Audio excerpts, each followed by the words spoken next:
Sejam muito bem-vindos mais uma vez à Escola Bíblica Dominical. Hoje nós vamos estudar a lição de número 7, que tem por título Os Pensamentos, a Arena da Batalha na Vida Cristã. Como os irmãos já sabem, nesse trimestre nós estamos estudando sobre a formação do homem, e a formação do homem não no sentido de quando Deus formou o homem de fato, mas sim a formação do homem no sentido de que o homem é formado por corpo, alma e espírito. E ao longo do trimestre nós estamos vendo cada parte específica do ser humano. Então a gente já falou sobre o corpo e agora nós estamos falando sobre a alma. E se os irmãos se lembram, na semana retrasada, se não me engano, nós começamos a falar sobre a alma, e uma das coisas que nós falamos sobre a alma é que a alma do ser humano, ela é a parte onde fica o responsável, é o centro das emoções, do intelecto, inclusive dos pensamentos. Então hoje a gente vai ver mais específico sobre essa questão dos pensamentos no gênero humano. O cuidado que nós temos que ter, o que a Bíblia nos adverte sobre isso, o que a Bíblia fala para nós acerca dos nossos pensamentos, que é, como nós falamos, algo relacionado à nossa alma. O nosso texto base se encontra no livro de Filipenses, capítulo 4, e 2 Coríntios, capítulo 10. Então, primeiro nós vamos ler em Filipenses, capítulo 4, versos 8 e 9. Nós lemos esses dois versículos naquela ocasião, da aula retrasada. E também vamos lê-los de novo. E também vamos ler em 2 Coríntios, capítulo 10, do verso 3 ao verso 5. Então, primeiro, Filipenses, capítulo 4, do verso 8 ao verso 9. E depois, 2 Coríntios, capítulo 10, do verso 3 ao verso 5.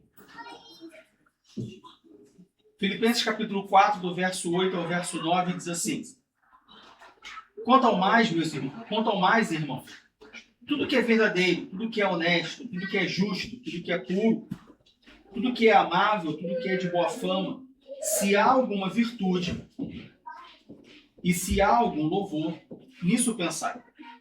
O que também aprendestes e recebestes e ouvistes e vistes em mim, isso fazei. E o Deus de paz será convosco. Agora vamos voltar para 2 Coríntios, capítulo 10. Nós vamos ler do versículo 3 ao versículo 5. 2 Coríntios, capítulo 10, do verso 3 ao verso 5.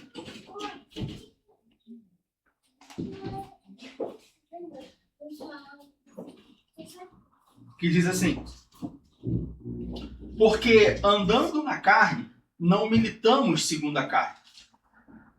Porque as armas da nossa milícia não são carnais, mas sim poderosas em Deus para a destruição das fortalezas, destruindo os conselhos e toda a altivez que se levanta contra o conhecimento de Deus, e levando cativo todo o entendimento à obediência de Cristo. Bom, como eu disse, nós começamos a estudar, na semana retrasada nós falamos sobre a alma, e quando nós começamos a falar sobre a alma, nós vimos que um dos seus principais atributos, ou das suas principais, vamos dizer assim, responsabilidades da alma, ou a parte da composição do ser humano, a alma ela é responsável por sentimentos. Então, os nossos sentimentos, eles não vêm do corpo, eles também não vêm do espírito, eles vêm da nossa alma.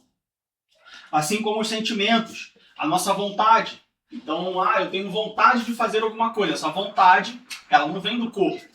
O corpo apenas, ele externaliza a vontade que começou no homem interior. Lembra que nós falamos sobre homem exterior e homem interior? O homem exterior é o corpo, o homem interior, a alma e o espírito. A vontade é algo que vem da nossa alma. Assim como a vontade, o intelecto, nosso raciocínio lógico. Uma das coisas, por exemplo, que nos difere dos animais. Os animais, eles não possuem intelecto. Eles não possuem raciocínio lógico. Eles possuem um instinto. Mas eles não têm um intelecto como o do homem. De poder raciocinar, de poder pensar de forma lógica, de forma organizada, de forma estruturada. O homem ele tem um intelecto.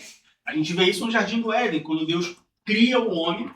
Depois que ele cria o homem, ele forma o homem. E aí lá em Gênesis capítulo 2, a gente vai ver que depois de formar o homem, Deus coloca o homem para trabalhar no jardim, para dar nome aos animais, para fazer todas as coisas.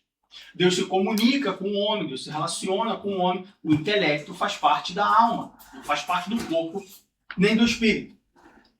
Então, nós vemos que a alma, ela é parte integrante do aspecto racional do homem. Ou seja, tudo que envolve pensamentos, vontade, intelecto, raciocínio, tudo isso vem da alma. Daí, nós podemos ver, ou podemos já direcionar, podemos entender, que a alma ela é uma parte não só integrante do ser humano, ou seja, ela não só compõe a formação do ser humano, juntamente com o corpo e com o espírito, mas daí nós também podemos entender e podemos ter isso bem certo dentro de nós, de que a alma é uma parte fundamental na vida humana. O que eu quero dizer com isso? Na nossa vida, todos nós estamos vivendo, certo? Andando, caminhando, para lá, trabalhando e tal. Na nossa vida pessoal, no nosso dia a dia, a alma, ela é não só uma parte integrante, mas também uma parte fundamental. Ou seja, ela não só faz parte da composição do ser humano, mas a alma também ela influencia toda a natureza humana, todo o aspecto humano, todo o dia a dia humano. O que eu quero dizer com isso? Da forma como a sua alma está, o seu corpo automaticamente vai refletir isso. Da forma como a sua alma está, da forma como a sua alma se comporta, dependendo de como a sua alma está sendo tratada, o seu espírito vai refletir isso. Quando nós falamos sobre a composição do ser humano, corpo, alma, espírito, nós vimos que o corpo ele externaliza o sentimento da alma. E o espírito é influenciado pelo sentimento da alma também. Assim como o espírito também pode influenciar a alma. Nós vimos sobre isso. Nós vimos, por exemplo, que o espírito do homem é a parte do homem interior que se comunica com Deus. Como comunicação com Deus, como caminho de comunicação com Deus, o espírito sofre influência da alma. O espírito do homem sofre influência da alma.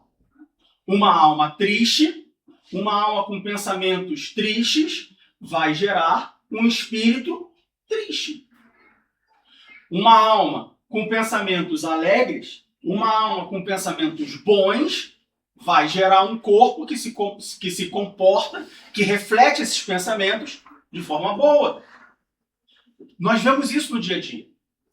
Nós não só vemos isso, mas eu tenho quase certeza, se não certeza, de que todos nós aqui já experimentamos isso de uma forma ou de outra. Seja pensamentos bons gerando boas ações, e não boas ações para com os outros, mas boas ações no sentido de o seu corpo externalizar isso. Então, por exemplo, acordei e, poxa, hoje eu estou alegre, hoje eu estou só com um pensamento positivo, então você vai para cima, você se comporta de forma diferente, você cumprimenta as pessoas, você dá um sorriso, porque você está com pensamentos bons. Agora, se eu estou com pensamentos ruins, por exemplo, eu estou falando pensamentos especificamente porque a aula de hoje fala sobre pensamentos, se eu estou com pensamentos ruins, se eu estou com pensamentos duvidosos, se eu estou com pensamentos tristes, o meu corpo ele vai externalizar isso, ele vai refletir isso. Da mesma forma o espírito. Então veja a importância de nós darmos a devida atenção para a nossa alma. Isso é importante. Durante muito tempo a igreja, e quando eu falo a igreja, eu estou falando não a igreja de Cristo, não a igreja de Cristo, mas a igreja local. Durante muitos anos, a gente olha para trás e a gente vê que a igreja ela não se preocupa com a alma. Ela se preocupa com o espírito, que é a parte que se comunica com Deus. Então, vamos jejuar, vamos falar em língua estranha, e vamos em oração, e joelho, e tá com problema, e ora, que ora resolve tudo. Sim, orar resolve tudo. Mas nós também temos que nos preocupar com a alma. Durante muito tempo a igreja se preocupou com o espírito e com o corpo. Há 30, 40 anos atrás, a igreja estava preocupada com o corpo, com a aparência. Então, você tem igrejas que, falando especificamente de Brasil, no interior, cidades menores, não pode usar isso, não pode usar aquilo, não pode fazer isso, não pode jogar bola, não pode ver televisão, não pode ter rádio, não pode calça comprida, não pode bermuda, não pode cabelo, não pode. Se preocupando em santificar o corpo para refletir no espírito, mas e a alma? Ficava em branco, não se falava sobre a alma. Não se falava sobre emoções, não se falava sobre sentimentos, não se falava sobre intelecto. Veja, é parte integrante, é bíblico. Precisamos ter a alma bem tratada. Como fonte do intelecto, a alma faz com que a nossa fé seja uma fé racional. Ah, Diego, mas você não pode misturar fé e razão. Quem disse que não pode? A palavra de Deus nos diz que a nossa fé tem que ser uma fé racional. Ou seja, eu tenho que saber em quem, o que e por que eu creio. Não posso simplesmente falar, não, eu creio. Mas você crê por que não? Porque eu creio. Porque a Bíblia manda eu crer. Não, mas a Bíblia manda eu crer é uma coisa, eu crer de fato é outra. A nossa fé precisa ser racional. Alguém já chegou para você e falou assim, em que você crê? Ah, eu creio no Deus Todo-Poderoso, em Jesus Cristo, Filho desse Deus que veio ao mundo, morreu por nós e tal. Eu creio no Espírito Santo, na sua ação aí nos dias de hoje. E aí essa pessoa perguntou para você o porquê que você crê nisso? Pode ser que essa pergunta chegue para você. Por que você crê no que você crê? Baseado em quê? E qual vai ser a sua resposta? Será que a minha resposta vai ser, não, eu creio porque eu fui criado na igreja, então para mim é a única coisa que eu conheço. Essa não é o motivo pelo qual nós cremos. Ou pelo menos deveria ser. Como fonte do nosso raciocínio, como fonte dos nossos pensamentos, das nossas vontades, por exemplo, precisamos cuidar da alma. Ela é fonte das nossas vontades, veja bem. A minha vontade, ela nasce na minha alma. Se eu tenho uma alma capenga, se eu tenho uma alma mal cuidada, se eu tenho uma alma que não é convertida, a fonte dessas vontades, como fonte dessas vontades, as minhas vontades provavelmente não vão ser vontades boas. Como fonte dos nossos pensamentos, precisamos cuidar da alma. É onde nossos pensamentos nascem. Quando a gente vai no texto bíblico, a gente encontra o coração. O Bíblia não fala que os nossos pensamentos vêm do nosso coração? Aonde está o nosso coração? É a nossa alma. Precisamos cuidar dela. Precisamos meditar na palavra de Deus o que a Bíblia fala para nós fazermos em relação aos nossos pensamentos, em relação à nossa alma. Então veja, a alma, como a gente falou isso na primeira aula do nosso trimestre, a alma ela está completamente interligada entre corpo e entre espírito. Precisa ser cuidada, precisa ser convertida, precisa ser santificada. Para que essa santificação, para que essa conversão, ela possa refletir num corpo santificado e num espírito relacionando com Deus. Se alguém tiver alguma dúvida, alguma pergunta, por favor, levante a sua mão. Lembrando, isso aqui é uma aula, isso não é uma pregação. Numa pregação, você não vai levantar a mão, o pregador está lá falando, você levanta, não, pregador, não entendi mesmo. Numa pregação não cabe isso, até mesmo porque é um outro propósito, é uma outra proposta, um outro objetivo, é um tempo muito mais curto. Mas numa aula, é uma aula. Você lembra quando você estava na escola? Você aprendendo matemática, e o professor falou assim, 2 mais 2 é igual a 4. Você fala, professor, como que 2 mais 2 é igual a 4? Eu tenho dúvidas. Então, levante sua mão, pergunte, faça um comentário. Veja bem, não existe pergunta boba. Existe bobeira é ficar com a dúvida. Amém? Bom, como eu disse, quando a gente olha para o homem, para a formação do homem, e aí não a formação como Deus formou o homem, do pó da terra e tudo mais, mas sim a composição do homem, corpo, alma e espírito, na teologia que nós chamamos de antropologia bíblica, ou seja, estudo do homem baseado na Bíblia. Lembre sempre o bíblica. Se a gente for para o mundo tem uma antropologia. O mundo apresenta o que é o ser humano. Não me importa o que o mundo diz. Também não deveria importar para você. Veja, nós somos cidadãos do mundo? Não. A Bíblia diz que eu sou cidadão do céu, forasteiro, peregrino desse mundo. Então não me interessa. Nós aqui moramos na Alemanha. Nosso irmão Andrés é alemão. Aí ele pega um avião e ele vai passar alguns meses, por exemplo, na Islândia. Interessa para ele o que é a Islândia? Qual é a cultura deles? Quais são os valores dele? Interessa talvez um pouco da lei civil, da lei criminal, para ele, né? Bom, na Islândia não pode dirigir acima de 40 km por hora. Ele tem que saber, porque senão ele vai cometer uma... Mas o que eles pensam, como que eles acham que acontece, não interessa. Por quê? Porque ele é cidadão da Alemanha. Ele não é cidadão da Islândia. Como cidadãos do céu, não interessa o que o mundo fala sobre a formação do homem. Não interessa o que a Bíblia diz. Veja, muitos crentes se pegam nesse dilema e acabam confundidos, acabam se distanciando de Deus, porque eles querem pegar valores do mundo, conceitos do mundo e trazer para a Bíblia. Só que a Bíblia não fala para a gente fazer isso. A Bíblia fala para a gente pegar conceitos da Bíblia e levar para o mundo. E não ao contrário. Então, sempre que você for estudar um assunto, procure estudar esse assunto à luz da Bíblia. Não à luz do mundo. É claro que tem assuntos que a Bíblia não vai tratar. Matemática, a Bíblia não trata sobre matemática. Né? Em alguns momentos, a Bíblia até confunde na matemática, por conta de erros de tradução e tudo mais. Você tem números ali que muitas vezes não batem. Parece que quem escreveu a Bíblia não sabia de matemática. Mas não, quem escreveu a Bíblia sabe matemática. Ele criou a matemática, ele é Deus. Então, em alguns assuntos é natural que, né, vou para aula de física, então eu vou levar minha Bíblia aqui para aula de física, porque... Não, mas assuntos que a Bíblia trata, fique com a Bíblia.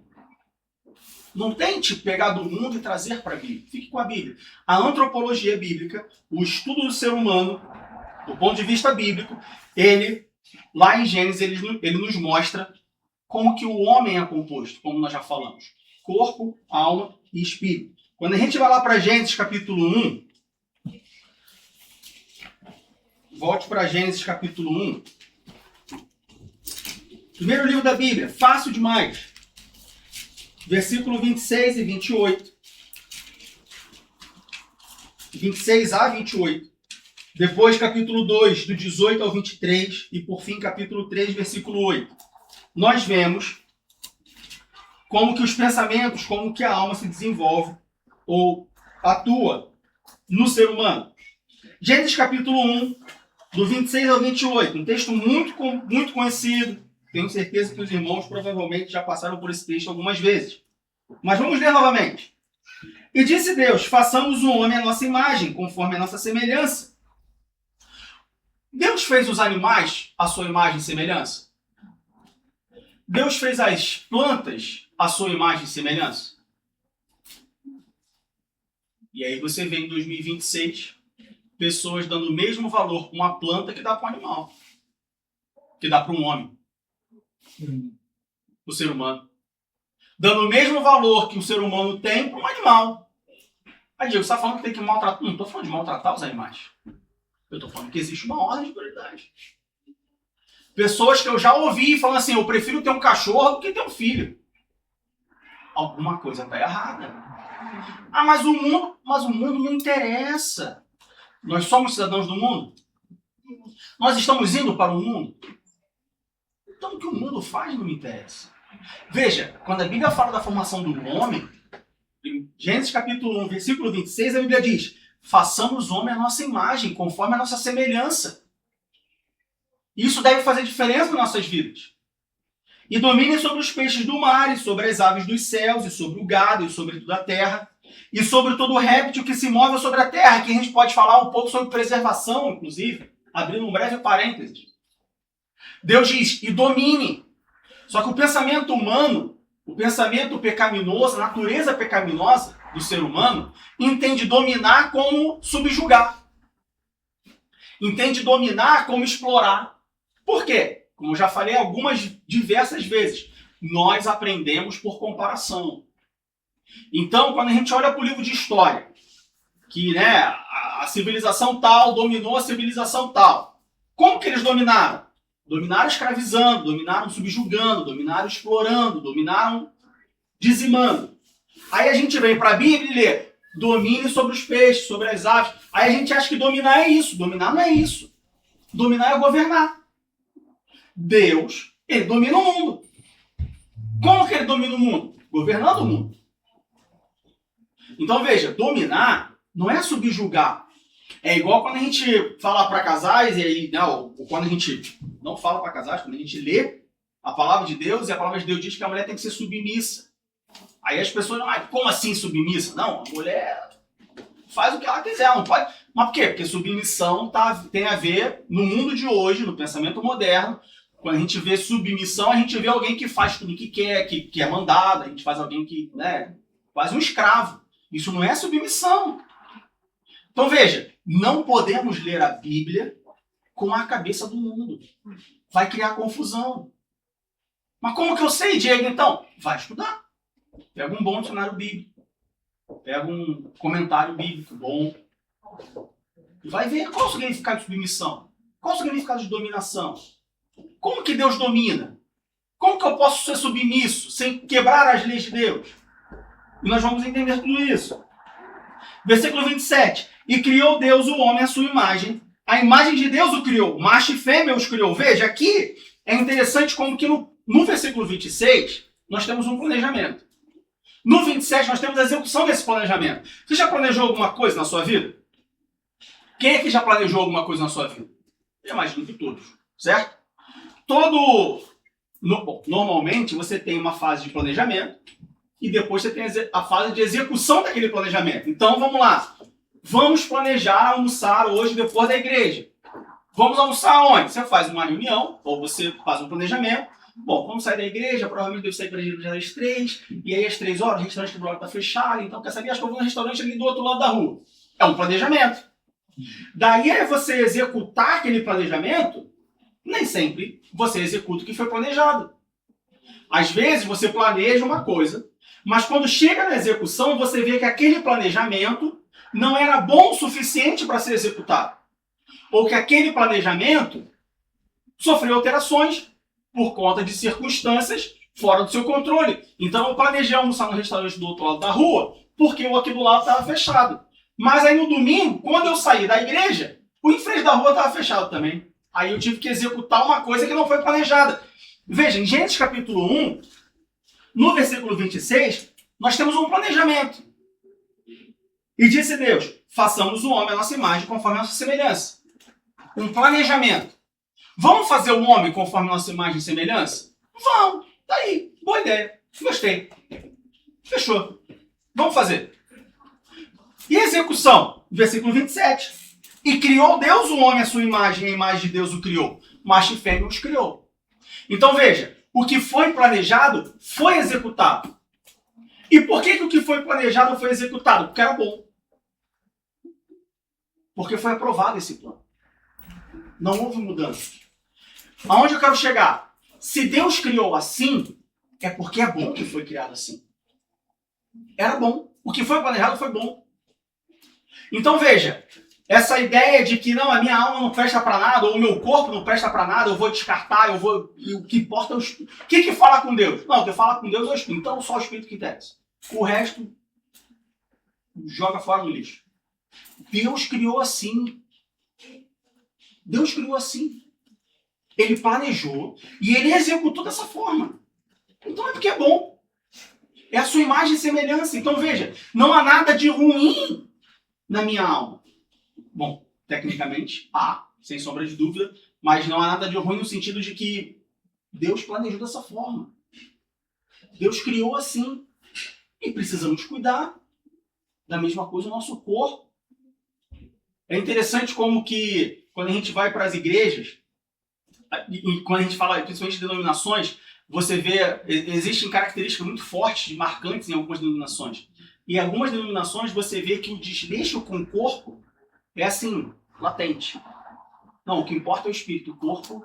Aí você vê aquelas pessoas que são crentes, têm um espírito muito forte, mas o corpo, assim, tá só vivendo, porque a qualquer hora vai morrer. Porque não cuida do corpo. Que acha, não, porque o corpo vai ficar aqui, mas Deus criou o corpo. Sabendo que o corpo ia ficar aqui, sabendo que o corpo não ia subir, não ia morar na eternidade, Deus criou mesmo assim, então temos que cuidar. Foi Deus que criou. Planejamento e execução, não houve mudanças. Voltando ao nosso texto, versículo 28 do capítulo 1 de Gênesis. E Deus os abençoou e Deus lhes disse, frutificai e multiplicai-vos e enchei a terra. Veja, até aqui nós temos apenas uma ação natural do homem. Frutificar, multiplicar, né? Encher a terra é uma coisa natural. É uma coisa que qualquer animal faz. Qualquer animal enche a terra. Coelho, então, né? Dizem que coelho, se você deixar um coelho parado, ele, de alguma maneira, ele multiplica aí. Triplica, ó. Um coelho só, precisa de dois. Um só já, se botar dois, então aí esquece. Multiplicar, frutificar, encher a terra, até aí Qualquer um faz. Só que a Bíblia continua, fala assim, e sujeitai-a.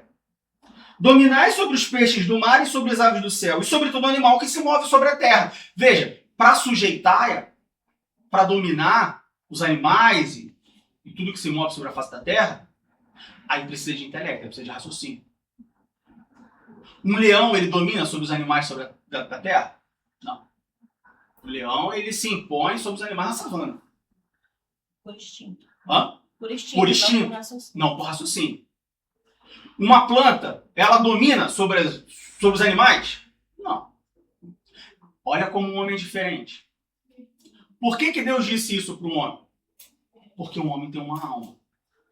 Como sede das suas emoções, como sede do seu intelecto, como fonte das suas emoções, do seu intelecto, como fonte do seu raciocínio, como fonte dos seus pensamentos. É bíblico. Precisamos cuidar disso. Ainda, Gênesis capítulo 2, versículo 18. E disse o Senhor Deus, não é bom que o homem esteja só, far-lhe-ei uma adjutora que esteja como diante dele. Até o versículo 23. Havendo, pois, o Senhor Deus formado da terra todo animal do campo, toda ave dos céus, os trouxe a Adão. Veja, Deus levou Adão aos animais? Ele trouxe os animais para Adão. E para que ele trouxe os animais para Adão? Para Adão se sentir sozinho? Para ver, Adão, nesse caso, ver como lhe chamaria. E tudo que Adão chamou a toda alma vivente, isso foi o seu nome. Raciocínio lógico. Alma. E Adão pôs os nomes a todos o gado, e às aves dos céus, e a todo animal do campo. Mas para o homem não se achava adjutora que estivesse como diante dele. Então o Senhor Deus fez cair um sono pesado sobre Adão, e este adormeceu. E tomou uma das suas costelas e cerrou a carne em seu lugar. E da costela que o Senhor Deus tomou do homem, formou uma mulher e trouxe-a a Adão. E disse a Adão, esta é agora osso dos meus ossos e carne da minha carne. Esta será chamada varoa, porquanto do varão foi tomada.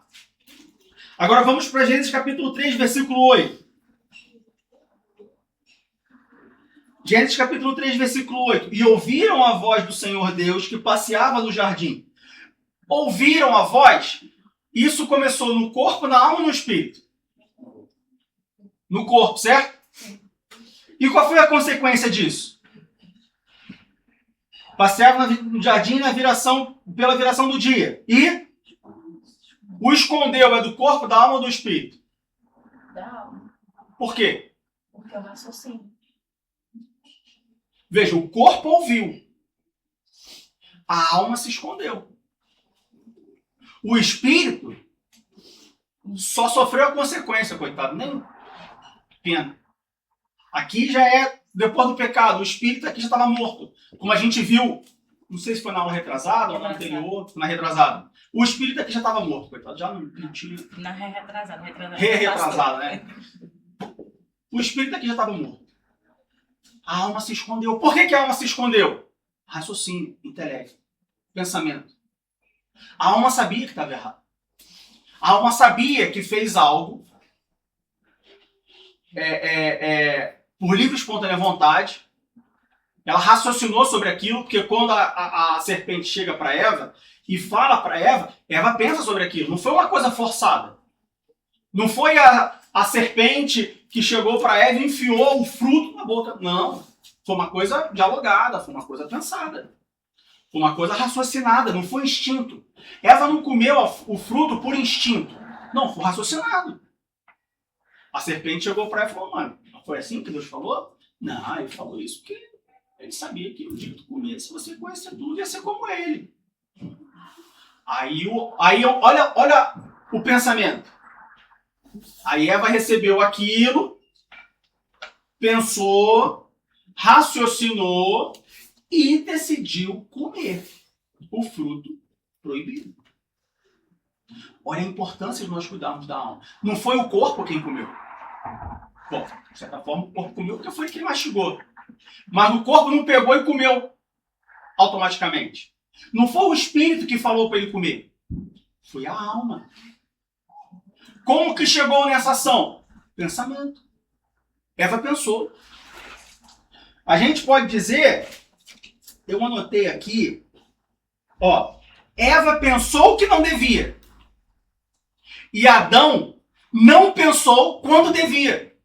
Quando a gente vai para Gênesis capítulo 3, versículo 6, diz assim: e vendo a mulher que aquela árvore era boa para se comer, e agradável aos olhos, e árvore desejável para dar entendimento, tomou do seu fruto e comeu. Ou seja, Eva pensou que não devia. Ela estava lá, tranquilo, feliz, sorridente, fazendo o que ela estava fazendo. A serpente chegou, falou para ela alguma coisa. Eva pensou que não devia. Por que ela pensou que não devia? Porque quando ela olhou para o fruto, diz que, vendo que a árvore era boa para se comer, falou: nossa, a árvore é boa, hein? Despertou um desejo. Olha, aquela árvore ali é meio feiosa, as plantas, as folhas são meio caídas, mas essa aqui, sei não, hein? Eu acho que... E agradável aos olhos. Olha, bonito, hein? Esse fruto aí... Lembrando que o fruto aqui não é maçã não, tá, pessoal?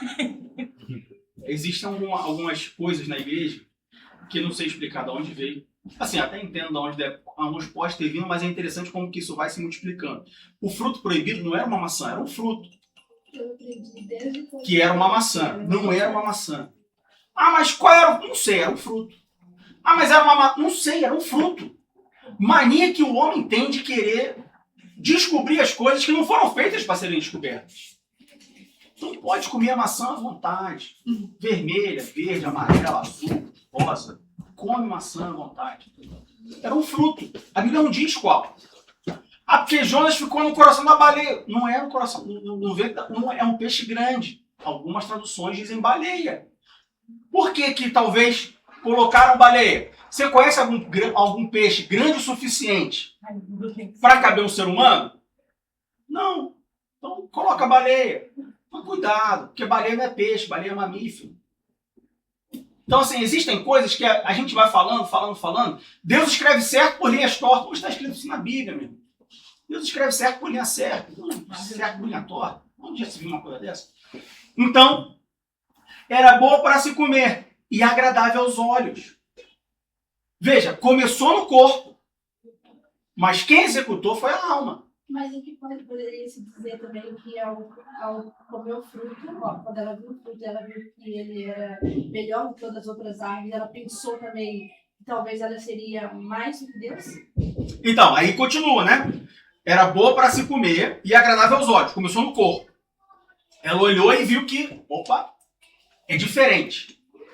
Né? Vamos separar. Primeira coisa foi, a serpente veio e falou. Depois que a serpente falou, ou seja, depois que Eva, né, no jargão popular da Assembleia de Deus, depois que ela deu lugar, aí entrou os olhos. Aí os olhos olharam e viram que era diferente, que era boa. Aí depois disso entra o pensamento, porque olha só, e árvore desejável para dar entendimento. Agora já não tem mais corpo, agora é a alma. Ela olhou a árvore e viu que era boa. Corpo. Depois que ela viu que a árvore era boa, ela juntou com a informação da serpente, olha, se você comer, você vai conhecer o bem e o mal. Né?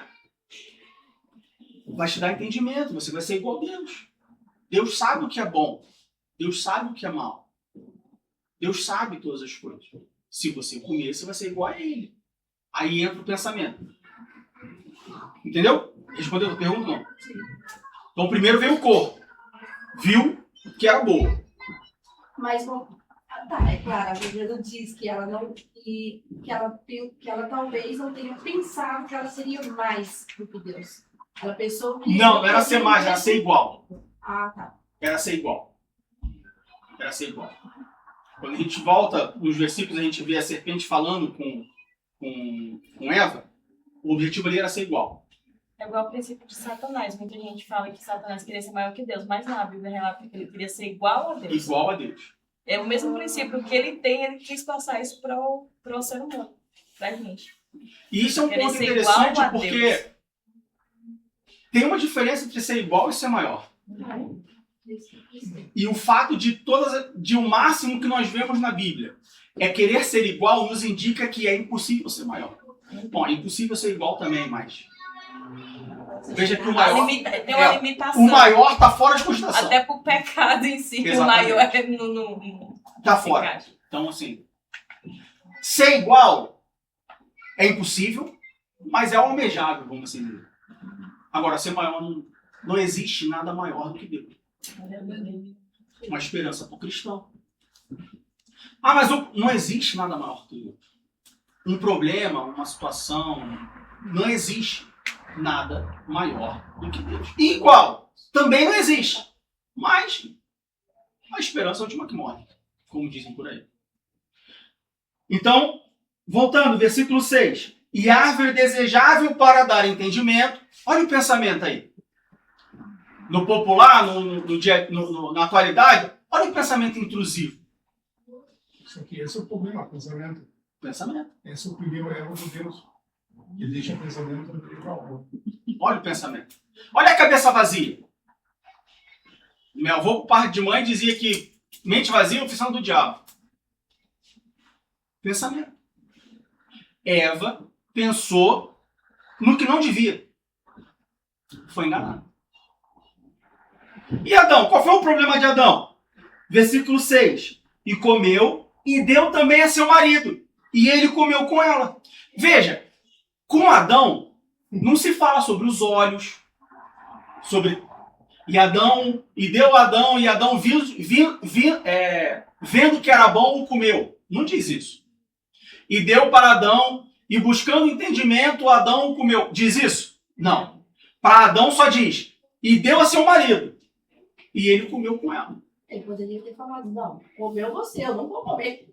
Ele não pensou Ele não realmente. pensou. Eva pensou que não devia. E Adão não pensou quando devia. Só que ela pensa por ele.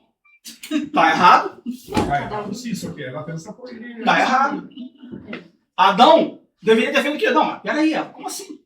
Por que você comeu? O que você comeu? O princípio que a ordem que o Senhor tinha dado era para ele cuidar. Então, o Eu pensamento não te falei, tinha que ser dele. eu não te falei que Deus me disse que era para não comer? Porque a ordem foi para Adão, a ordem não foi para Eva. Então Adão deveria ter feito o quê? Que isso, Eva? Você comeu? Eu te falei que Deus me disse que não era para comer. Não, não vou comer não. Deus falou para eu não comer, por que eu vou comer? Mas o que Adão fez? Comeu. Só que aqui é bom para ver que Deus deixa a liberdade de pensar com a gente. Sim. Aqui a gente vê que no grande tribunal, e existem vários tribunais, num dos tribunais, que é o tribunal de Cristo, a gente não chega e fala, não, veja bem, eu fiz porque o irmão André falou por fazer. Aí eu fiz. Ah, por que você fez? Não, porque ele fez. Não, porque é ele. Como minha mãe me dizia que teu nome é todo mundo. Se pular da ponte, tu vai pular também? Se entrar debaixo do caminhão, tu vai entrar também? Então por que você vai comer se ela comeu? Eva pensou que não devia. Foi enganada. Quando eu e você pensamos o que não devemos, somos enganados. E quando a gente não pensa como deveria pensar, a gente peca do mesmo jeito. Enganado 2 vezes. Foi enganado pela serpente e pela mulher. A mulher que Deus deu para ele, que ele sentia falta. Às vezes nós somos enganados pelas bênçãos que nós pedimos. Veja, não é que Eva era uma maldição para Adão, não. Eva era uma bênção. O homem se sentia só. Deus fez uma ajudadora. Só que porque não pensou, foi enganado 2 vezes. E ainda colocou culpa na mulher, que era uma bênção. Alguém se identifica com essa situação? Já passou por uma situação como essa? Por que pecou? Porque não pensou. Se eu tivesse pensado, eu não tinha pecado. Eu não escutou o Espírito. Às vezes é o contrário. Às vezes pecou porque pensou. Às vezes, fala assim, se eu não tivesse pensado, eu não tinha pecado. Sabe quando você não pode comprar nada, aí você fala assim, não, eu vou esticar as pernas. Aí você passa na frente da Primark. Aí tem a promoção. Aí você... Se eu perder essa promoção. Aí você fala assim, rapaz, A promoção. Mês que vem não vai estar. Mês que vem não vai estar. Aí compra. Mas não podia ter comprado. Mas por que comprou? Porque pensou. Se não tivesse pensado, não tinha comprado. Às vezes é o contrário. Às vezes você vai esticar as pernas, passa pela Primark, vem e compra. Aí é o contrário. Aí, ao invés de comprar algo barato que você precisa, você compra algo caro que você não precisava. Você compra e fala, comprei. Nem preciso disso. Comprei a saia, mas não uso saia. Por que eu comprei a saia? Feminina. Nem uso, sou homem e comprei a saia. Por quê? Por que pecou? Não que comprar seja pecado, tá, pessoal? É só um exemplo. Bom, às vezes dependendo do que você compra, pode ser pecado, de fato. Mas, por que comprou? Porque não pensou. Eva pensou no que não devia. Pecou. E Adão não pensou quando devia. Sabe o que isso nos mostra? Que nós precisamos ter cuidado dos nossos pensamentos. Veja, não é cuidado, bom, também cuidado com, mas principalmente cuidado dos pensamentos. Precisamos cuidar dos nossos pensamentos. Porque eu posso pecar porque eu pensei e eu posso pecar porque eu não pensei. Veja, não tem como ficar parado no canto e falar assim, não, quer saber? A partir de hoje, não penso mais em nada. Vai pecar. Não, quer saber? A partir de hoje, vou pensar em tudo. Vai pecar também. Não tem como ficar no canto. Muitos cristãos padecem. Por que padecem? Porque eles querem tomar uma posição passiva nas suas vidas. Eles querem simplesmente sentar e falar assim, não, Deus, faz acontecer. Deus não é empregado. Tem hora que eu preciso sentar e falar, Deus, faz acontecer. Mas tem hora que eu preciso levantar e falar, não, Deus, agora quem tem que fazer sou eu. Um pecou porque pensou. O outro pecou porque não pensou. Precisamos cuidar dos nossos pensamentos. Eles nos levam a pecar. Ou eles podem nos tirar do pecado. As duas coisas valem. Eu posso pecar porque eu pensei ou porque eu não pensei. Mas o pensar e o também não pensar pode me fazer não pecar. Olha como é importante. Como que eu posso querer ser um cristão de verdade? Como que eu posso ser um cristão querer ser um cristão fiel? Como que eu posso querer ter uma vida cristã plena, completa, com tudo que tem direito, sem cuidar dos meus pensamentos? Não tem como. Precisamos aprender a cuidar dos nossos pensamentos. Seguindo adiante. Diego, entendi. Entendi e olha, vou te falar. Aqui nós temos uma maioria feminina. Olha, todas mães. Algumas, uma não, mas vai ser em nome de Jesus, porque, né? Crescer multiplicados, então já fica a dica aí. É a sua mãe, né? É a sua filha, né? Tenho certeza que, né? Tá esperando aí, coitado. Ó, já tá na sua cabeça. Então. Vai ser em nome de Jesus. Amém. E aí as mulheres vão falar assim, olha, a pior coisa que tem é ter filho, a dor do parto.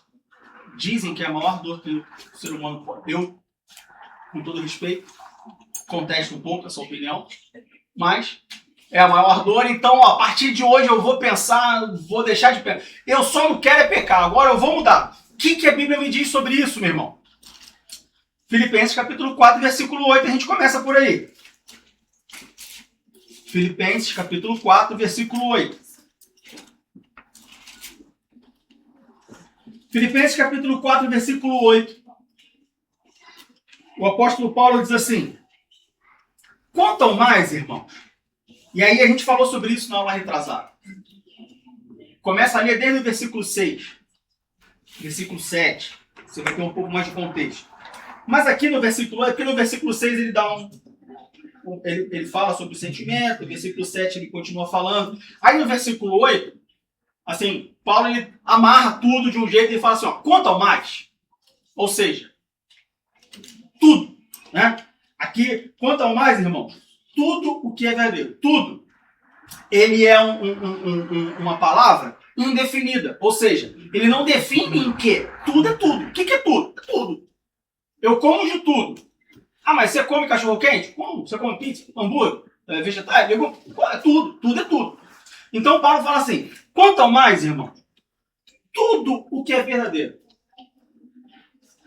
tudo o que é honesto, tudo o que é justo, tudo o que é puro, tudo o que é amável, tudo o que é de boa fama, se há alguma virtude, se há alguma qualidade, se há alguma coisa boa, porque virtude só é coisa boa. Virtude pode ser coisa ruim? Ah, meu irmão, eu tenho uma virtude. A minha virtude é que eu sou invejoso. Não, inveja não é virtude. Ah, meu irmão, eu tenho uma virtude, eu sou uma pessoa boa e humilde. Né? Virtude é uma qualidade. Virtude é uma coisa boa. Então o apóstolo Paulo está falando, olha, tudo, se há alguma virtude e se há algum louvor, tem coisas boas que não tem louvor. Tem virtude que não traz louvor. Eu sou um excelente jogador de futebol. Que bom. Mas isso traz louvor como? Vou jogar futebol não. Aqui? Sim. Né? Um exemplo. Talvez esdrúxulo, mas um exemplo. Se há alguma virtude e se há algum louvor, faz o quê? Nisso pensar. E Filipenses capítulo 4, versículo 8, por si só, já diz respeito tanto a pensar no que deve e não pensar no que não deve. Ele cobre tanto Adão quanto Eva. Porque olha só, tudo que há de bom, se tem alguma coisa boa e tem algum louvor, pensa nisso. Logo, se existe alguma coisa que não tem virtude ou que não tem louvor, eu não penso. Eu ajo como Adão. Eu não penso. Se eu não pensar nas coisas que não são boas, se eu não pensar nas coisas onde não há louvor, eu não vou pecar. Se eu pensar somente nas coisas que são boas e que tem louvor, eu não vou pecar também. Então veja que Filipenses capítulo 4, versículo 8, ele é assim, né? Completo. É uma bala de prata. Filipenses capítulo 4, versículo 8. Se você seguir a risca, seus pensamentos estão seguros. Seus pensamentos estão à prova de balas. Só que pode parecer abstrato. Né? Mas como assim? Aí complica. Porque ontem, por exemplo, à tarde, eu estava pensando no jogo do Brasil. E aí? Tem virtude? Não tem virtude? E tem louvor? Não tem mais? É pecado pensar no jogo do Brasil? O que eu faço? Então, assim, Filipenses capítulo 4, versículo 8, embora ele seja completo, entendo que pode trazer um pouco de complexidade. Vamos então para Provérbios capítulo 3. Abra sua Bíblia em Provérbios capítulo 3. Meu irmão, onde fica Provérbios? Na Bíblia. Tá, mas na Bíblia onde? Depois de Salmos. Pega a Bíblia assim, abre no meio. Você vai achar Salmos. Do capítulo 1 até o 150, você vai achar alguma coisa. Aí você for ler para frente e você vai encontrar Provérbios. Provérbios capítulo 3, do verso 1 ao verso 7.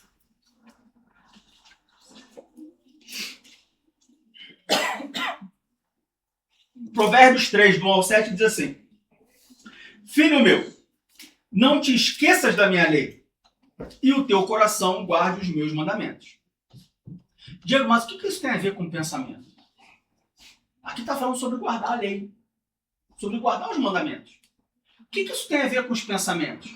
Bom, se você tem uma base, você tem com o que comparar. O que eu quero dizer com isso? Se eu preciso cuidar dos meus pensamentos, eu preciso ter uma base para poder julgar esses pensamentos. Sim ou não?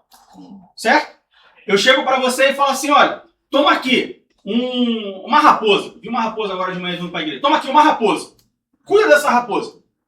Para você saber como cuidar da raposa, você precisa ter uma base de como cuidar da animal. O que eu dou para a raposa comer?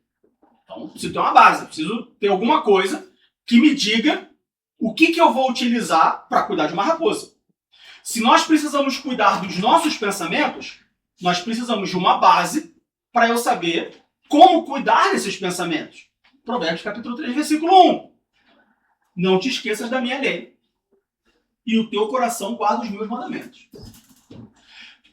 Devemos não esquecer da lei de Deus e no nosso coração, na nossa alma, no nosso entendimento, guardar os seus mandamentos. Veja, guardar no coração aqui não é pegar toda a lei, toda a Bíblia, miniaturizar ela, botar dentro de uma caixinha de titânio, de aço cirúrgico, fazer uma cirurgia, abrir o peito e colocar dentro do coração. Não é físico, não. Coração aqui é a alma, é o intelecto. Olha a importância de se conhecer a Bíblia. Olha a importância de gravar textos da Bíblia. Olha a importância de saber o que está escrito na Bíblia. Guardar os mandamentos. Guardar a lei. Versículo 2. Por que eu vou fazer isso? Por que eu vou guardar no coração os mandamentos de Deus? Por que eu não vou me esquecer da lei de Deus? Porque eles aumentarão os teus dias. Olha que interessante. Mas, Diego, como que eu vou viver mais se eu guardar a Bíblia? Porque Bíblia não é remédio. Bíblia não é um comprimido que eu tomo, não é a fonte da juventude. Mas quem disse que para viver mais você precisa ter mais dias? Você pode viver mais não tendo menos dias. Sim ou não? Entenderam? Muita gente acha que para eu viver mais, eu preciso ter mais dias. Mas eu posso viver mais não tendo menos dias. Vou dar um exemplo com dinheiro que geralmente fica mais fácil. Eu ganho 5.000 euros por mês. Muita gente acha que para eu ter mais dinheiro, eu preciso ganhar 7.000 euros por mês. Ou seja, para eu ter mais dinheiro, eu preciso ganhar mais dinheiro. Certo? Muita gente acha isso. Mas eu posso ter mais dinheiro gastando menos dinheiro. Então veja, eu ganho 5.000, gasto 2.000 de aluguel. Eu posso ter mais dinheiro se eu conseguir um aluguel de 1.000.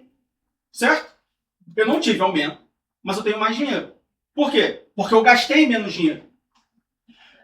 Eu posso viver mais não tendo mais dias de vida, mas tendo a lei no meu coração, guardando os mandamentos de Deus, para quando os pensamentos ruins chegarem, eu bloquear esses pensamentos ruins e esses pensamentos ruins não me tirarem dias de vida. Quer ver um exemplo clássico? Um jovem de 20 anos que acabou de tirar a carteira de moto, que pega uma Suzuki, uma Kawasaki, e dá 250 numa autobahn sem capacete. É um pensamento. Esse pensamento vai dar dias de vida para ele ou vai tirar dias de vida? Vai tirar. Ele vai viver menos.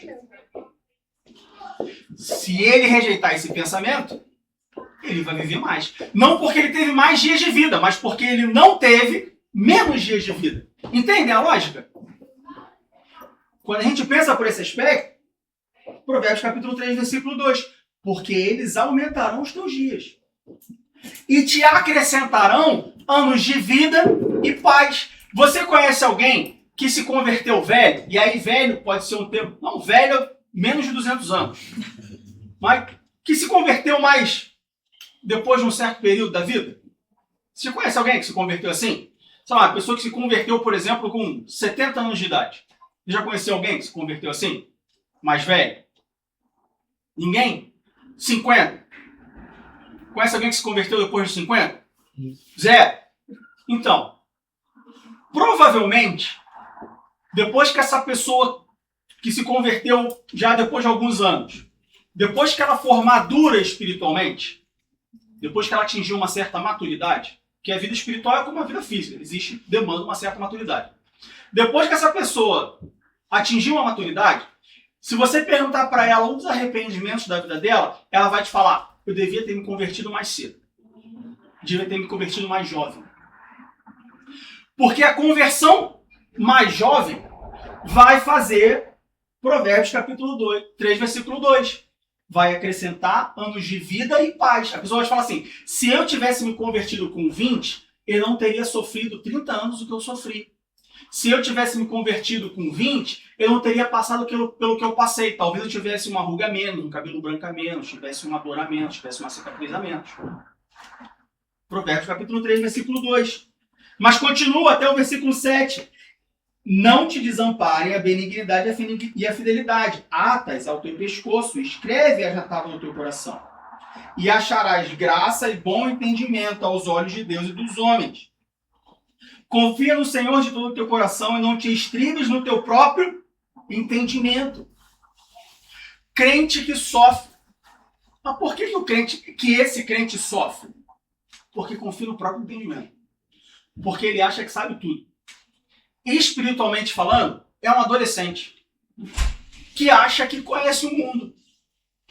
A gente tem algumas pessoas aqui que já têm filhos adolescentes ou que já tiveram filhos adolescentes. Mas com certeza todos nós já fomos adolescentes. E com 13, 14, 15 anos de idade, você acha que todo mundo está errado e você é o único certo. Tem crente que é um eterno adolescente. Ele acha que sabe tudo. Provérbios capítulo 3, versículo 5 diz, olha, confia no Senhor de todo o teu coração e não te estribes, ou seja, não te percas, não te desvies no teu próprio entendimento. Reconhece-o em todos os seus caminhos, ou seja, reconhece a Deus em todos os seus caminhos. E ele endireitará as tuas veredas, e ele endireitará os teus caminhos. Ele te dirá o que fazer, para onde ir, como fazer. Não seja sábio a teus próprios olhos. Teme ao Senhor e aparta-te do mal. São conselhos para nós aprendermos a cuidar dos nossos pensamentos. Não confia no teu pensamento. Não, mas o meu pensamento ele é um pensamento bom. Mas baseado em que ele é bom? Baseado na natureza pecaminosa? Tem pensamentos que o pecado diz que é bom e não são bons. Entrega a Deus. Confronta com a Bíblia. Não confia no teu coração, não confia no teu entendimento, não confia no seu próprio julgamento.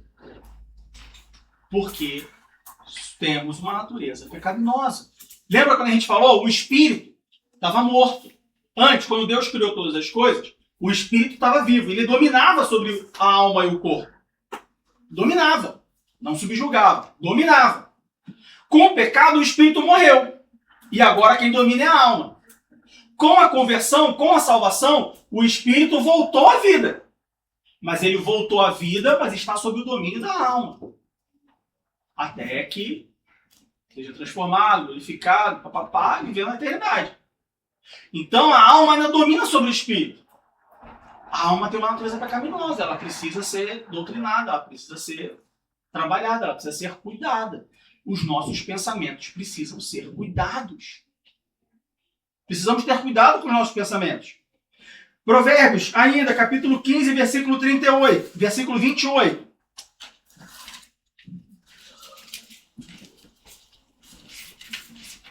Provérbios 15, 28.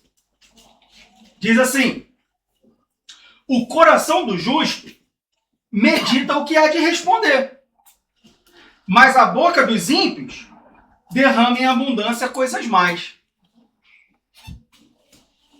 Conhece alguém que pensa, que fala o que pensa? Tem gente que até acha que isso...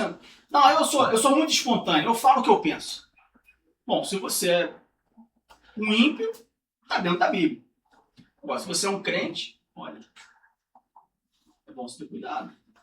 Porque Provérbios capítulo 15, versículo 28, fala que o coração do justo, a alma do justo, ela medita no que tem que responder.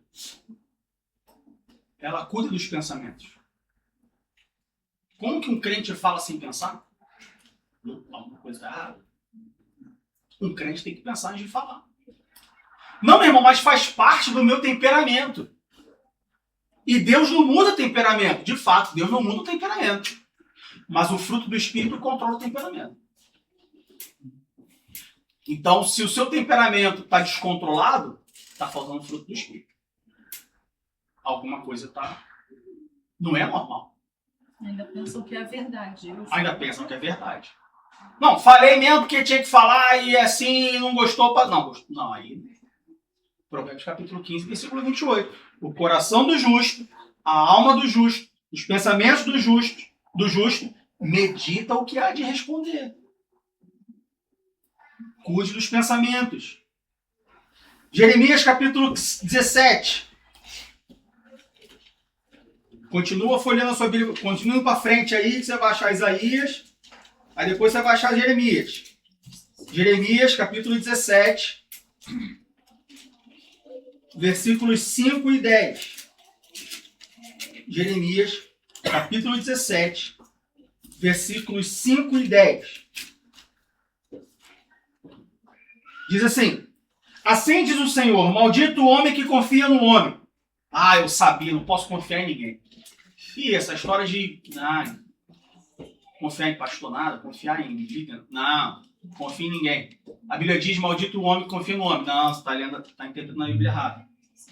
Aqui a Bíblia está falando sobre confiar em si mesmo. E faz da carne o seu braço e aparta o seu coração do Senhor.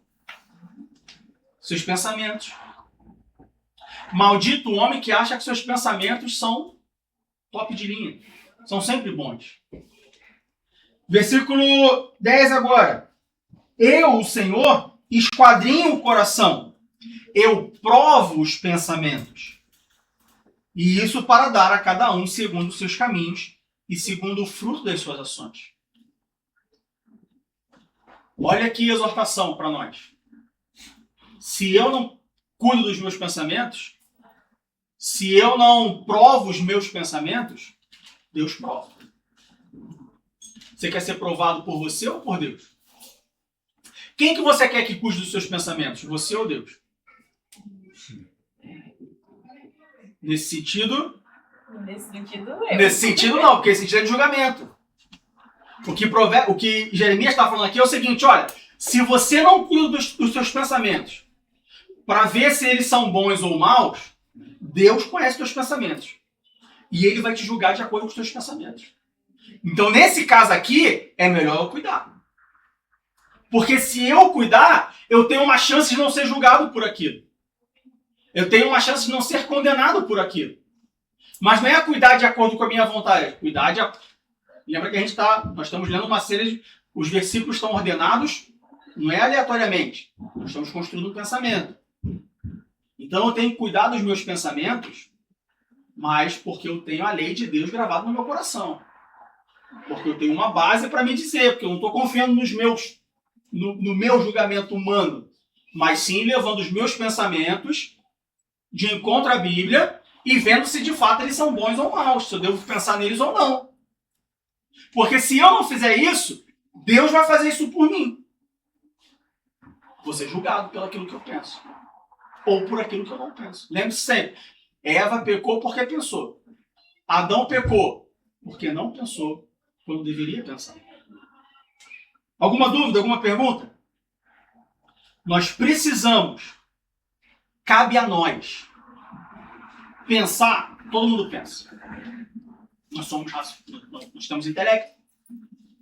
Se formos normais, o ser humano normal, todo ser humano normal pensa. Tem pensamentos. Sejam eles bons ou ruins. Não temos como não pensar em alguma coisa. Não existe essa opção. Eu não tenho como pedir. Esse é o tipo de oração que Deus não atende. Porque, veja, vai contra o que Ele criou. Então eu não posso pedir. Deus não me deixa pensar, não. Pensar, eu tenho que pensar. É natural. Pensar, todos nós pensamos. Agora, o que cabe a nós fazermos é aceitar ou rejeitar o pensamento. Eu posso pensar alguma coisa e falar, não, esse pensamento é bom, vou pensar mais sobre isso. Ou eu posso pensar alguma coisa e falar, não, isso aqui eu jogo fora. Ah, mas eu já pensei. Sim, pensou, viu que era errado, joga fora, não pensa mais, segue adiante. Aprovar ou rejeitar o pensamento cabe a mim, não cabe a Deus. Não cabe ao Espírito Santo, não cabe ao pastor, não cabe ao meu irmão. Cabe a eles me instruir, cabe a eles falar no meu coração, mas ultimamente, no fringir dos ovos ali, na última parte cabe a mim pensar, aprovar ou rejeitar, alimentar ou extinguir aquele pensamento, se ele for bom ou mal, de acordo com a palavra de Deus. Fala, Zé. Esta semana aconteceu uma coisa também. Assim, o meu patrão fez lá uma comida e ele mandou ele distribuir para as escolas. Mas há uma coisa que me chamou a atenção da maneira que ele fez a comida. Eu fui lá provar, ninguém me chamou, não era. Fui lá e provei, assim, como é que ele está a mandar tirar uma comida destas? Ele não sabe nada, não tem sabor de nada, está crua, está coisa, precisa do tempo para cozinhar, para se envolver. E como é que o cara está a mandar? Eu fui lá, liguei a panela outra vez. Eu disse, não tirem isso, se não tem condições, provem isso. E aquilo até é uma comida ucraniana. Eu chamei as minhas coisas, ela falou, isso está a faltar isto aqui, não sei o quê. Mas elas não sabiam que era eles. Se eu dissesse, foi o chefe que fez, elas iam se calhar dizer, não, isso está bom. Sim. E eu disse, não, isto prova. E ela, não, isso está a faltar aqui qualquer coisa, isto não sabe nada, parece água da torneira, parece nada, está cru. E ele, José, agora é especialista, agora de comida ucraniana, julgaram e também foi uma coisa que, se não é possível, ele não conseguiu fazer aquela comida naquele tempo. Sim. Há uma coisa, não, vai lá ver, eu fui lá e vi, e lá, que ainda não tiraram a comida, eu disse, não, tiraram o José, diz que não está bom. E ele calou-se e ele concordou, cara. Pois é. Mas foi o pensamento que me puxou para ir. Para ter essa atitude. Exatamente. Então, cabe a nós aceitar ou rejeitar o pensamento. Porque pensar é natural. E essa naturalidade do pensamento, ela serve tanto em pensar coisas boas quanto coisas ruins. Mais uma vez, quando Deus criou o ser humano, corpo, alma e espírito, ele criou o espírito dominando sobre a alma e o corpo, certo? O homem pecou. Quando o homem peca, há uma morte espiritual. O espírito do homem agora morre. E quem domina sobre o homem é uma alma pecaminosa. Mas Jesus me salvou. Sim, Jesus vivificou o espírito. Mas nós não somos dominados por esse espírito vivificado. Por esse espírito regenerado que nós recebemos mediante o sacrifício de Jesus na cruz do Calvário. Nós continuamos sendo dominados por uma alma pecaminosa. Então, como sede nos nossos pensamentos, é natural que venham pensamentos bons e ruins. É natural que venham pensamentos puros e impuros. Os pensamentos, eles podem ter duas origens. Você pode ter uma origem interna do pensamento. Meu coração, minha alma pensa. Às vezes você pensa uma coisa, já aconteceu com você, de você pensar uma coisa e fala assim, da onde que eu tirei isso?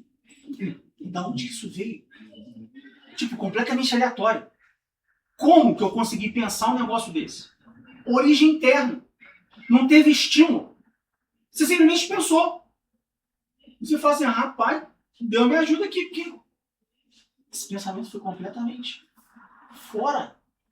Origem interna dos pensamentos. Mas os pensamentos podem ter origem externa. O que eu quero dizer com isso? Podem ser estimulados. Ou seja, fatores externos podem estimular pensamentos bons e ruins, puros e impuros. É por isso que lá em 1 Tessalonicenses capítulo 5, versículo 22, Paulo escreve à igreja em Tessalônica falando assim, abstende-vos de toda aparência do mal. Ou seja, cuida do que está ao seu redor. Porque se você estiver rodeado de coisas ruins, provavelmente essas coisas servirão de estímulo para pensamentos ruins. Lembra quando você era mais jovem que a sua mãe falava assim, cuidado com as amizades, cuidado com quem você anda, cuidado com quem você conversa. Por quê? Porque a sua mãe sabia que estímulos externos influenciam os nossos pensamentos. Se eu só ando com pessoas drogadas, se eu frequento um ambiente de droga, se eu estou sempre nesse meio, grandes chances de de ser gerado em mim um pensamento de: mas e se eu só der um tapinha? Mas só um pouquinho. Só para eu ver como é que é. Se eu só ando com pessoas que praticam o mal, vejam, não estou falando de pessoas que cometem o mal. Cometer o pecado é uma coisa. Agora, praticar o pecado é outra. Todos nós pecamos. Todos nós cometemos atos pecaminosos. Não que seja normal, é natural. Cuidado, existe uma diferença. A igreja hoje está normalizando o pecado. O pecado não é normal na vida do cristão. Pecado normal no mundo. Dentro da igreja, o pecado não é normal. Ele é natural. Diego, qual é a diferença? Normal é algo que é corriqueiro. Beber água é normal? É. Por quê? Você faz todos os dias. Você se arrepende de ter bebido água? Você se preocupa de beber água de mais ou de menos? Assim, não. Tecnicamente deveríamos nos preocupar, mas assim, também se você beber um dia 1 litro a menos, você não vai morrer por isso. É normal.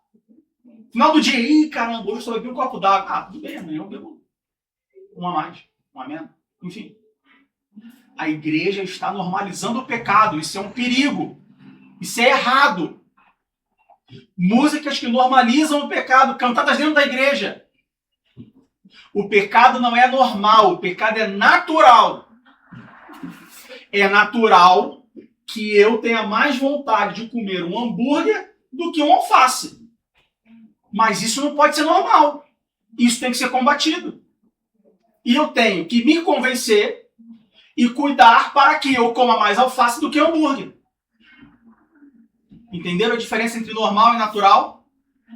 O pecado é natural, não normal. É natural que eu tenha pensamentos ruins, mas isso não pode ser normal na vida do cristão.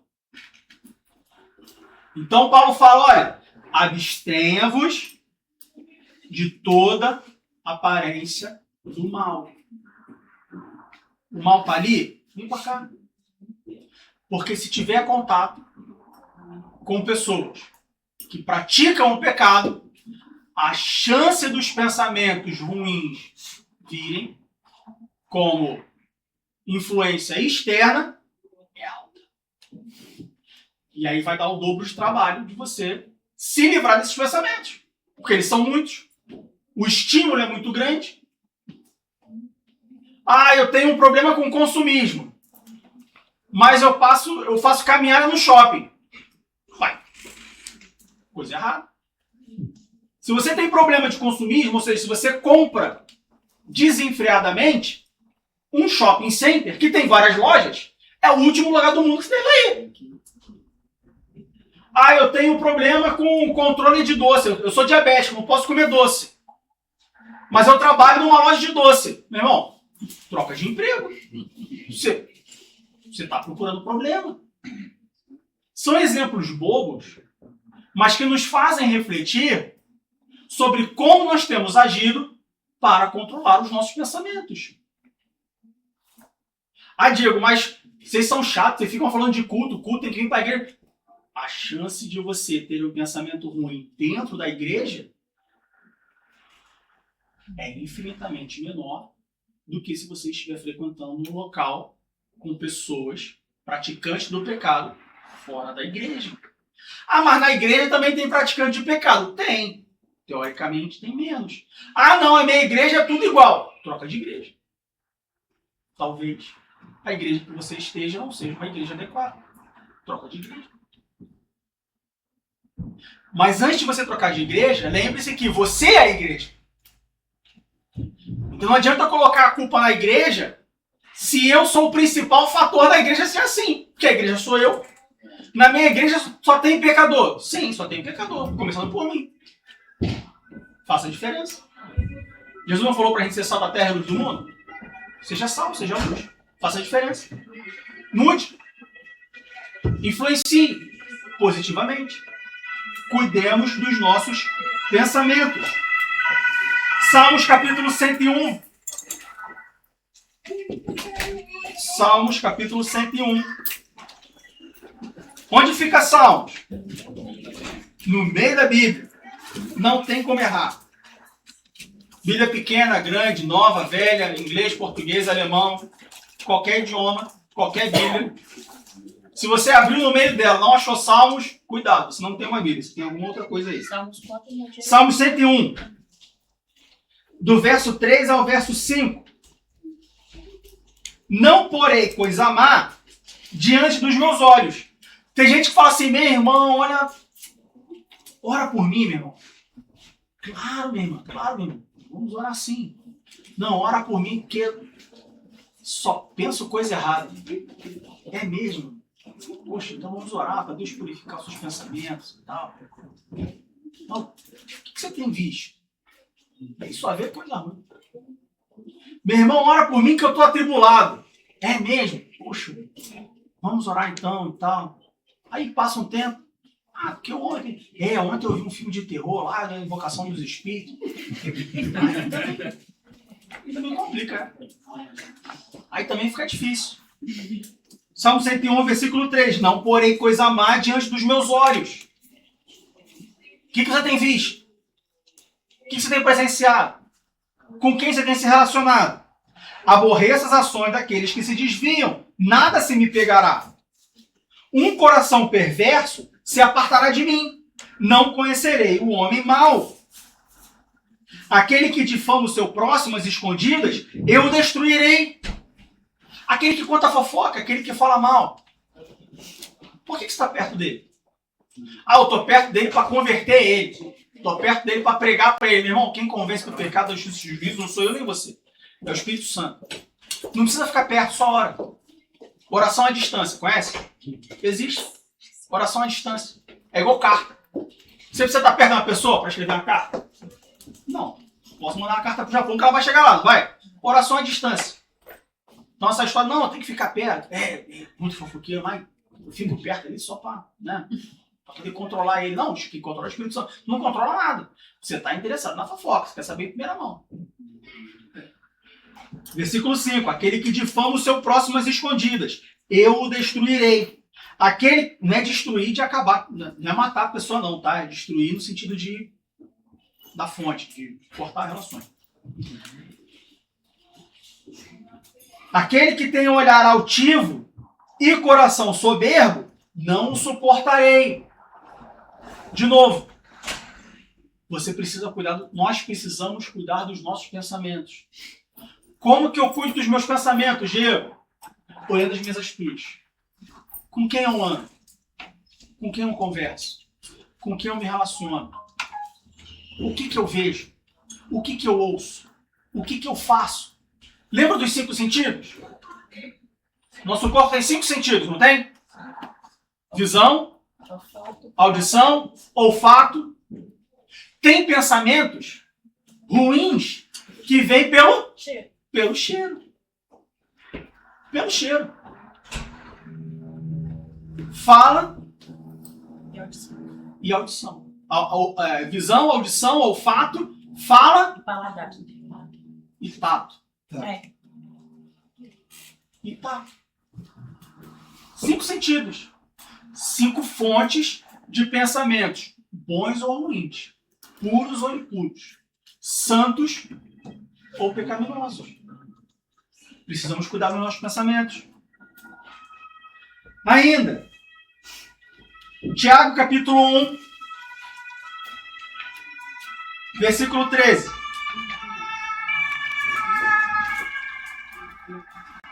Tiago capítulo 1, versículo 13. Do 13 ao 15.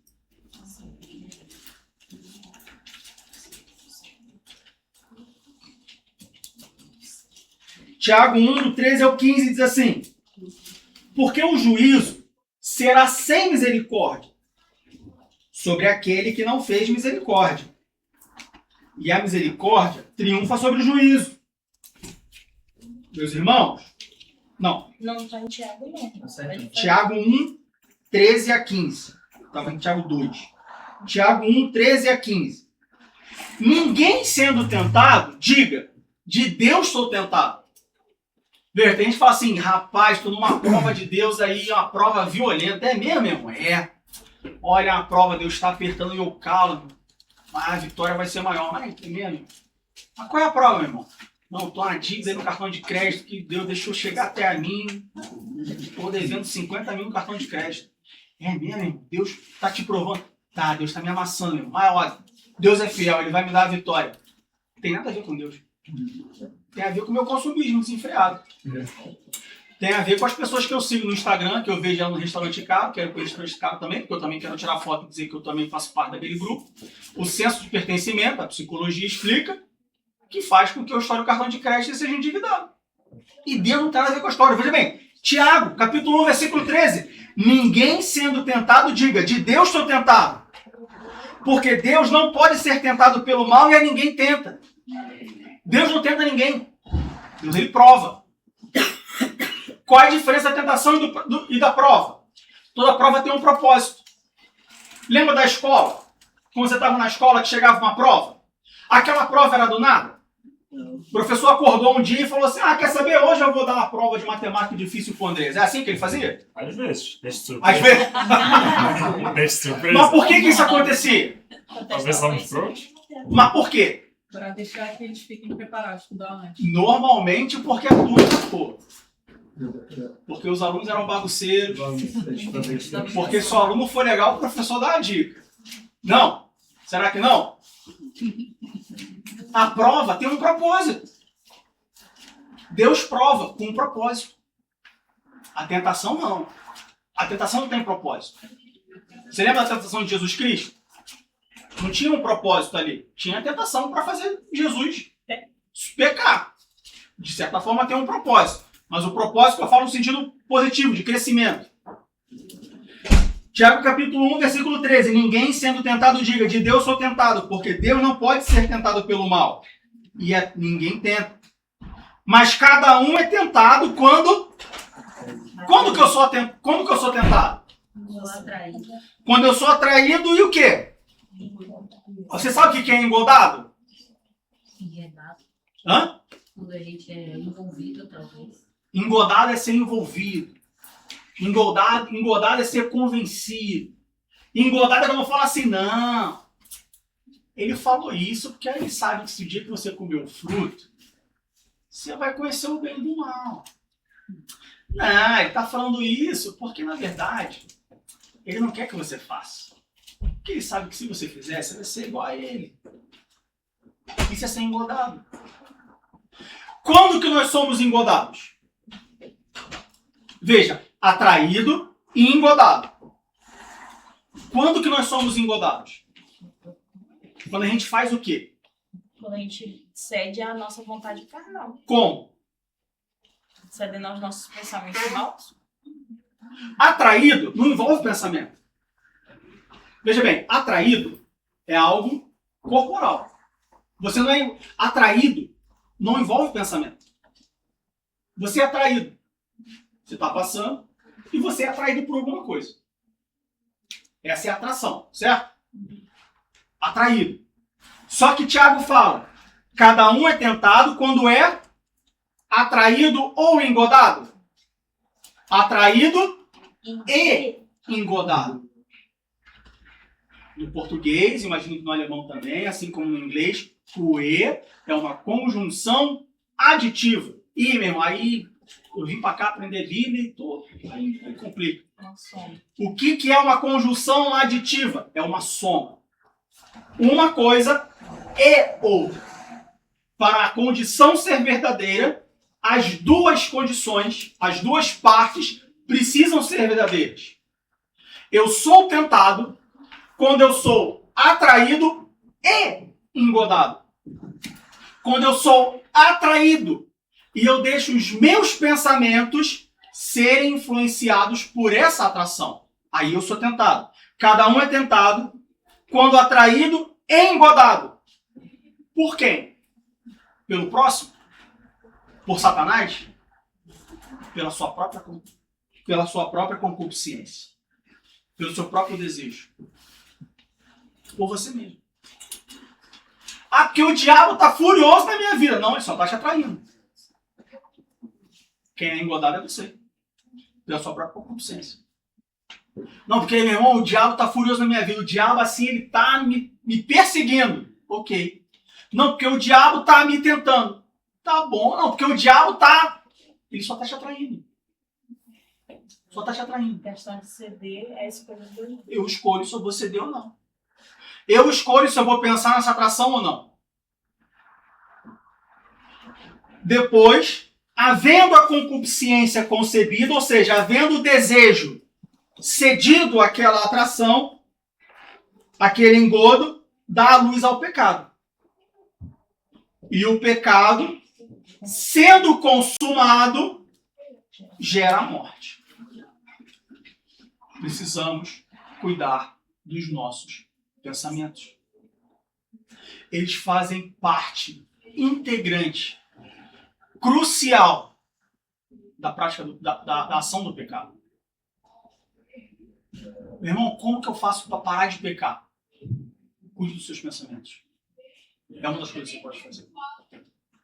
Como que eu cuido dos meus pensamentos? A gente leu lá em Provérbios. Medita na lei. Guarda a lei no teu coração. Guarda os mandamentos de Deus. Coloca na tua testa. Por que na testa? O pensamento da gente. Também. Você consegue ver isso aqui. Primeira experiência vai estar aí na tua testa. Você vai ver. Se eu colocar no braço, eu posso não olhar. Mas na testa, todo mundo passa e... Precisamos cuidar dos nossos pensamentos. Alguma dúvida? Alguma pergunta? Não? Então vamos ficar de pé para nós orarmos.